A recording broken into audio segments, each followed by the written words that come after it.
បាទហើយតែយើងបាញ់អត់ល្អបាញ់អត់ស៊ី4 5ដូចគេវីដេអូយើងអត់ល្អមើលគេ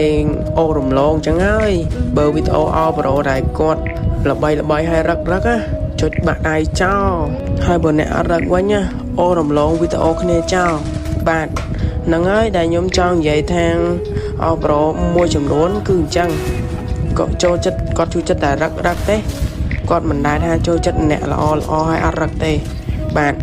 ហើយក៏ខ្ញុំសុំសួរអ្នកនរគ្នាដែរអ្នកនរគ្នាចុចបេះដូងឲ្យគេមានចុចឲ្យវិញអត់អ្នកដែលល្បីបាទមានតែអ្នកអត់ល្បីទេដែលចុចឲ្យអ្នកនរគ្នាត្រូវអត់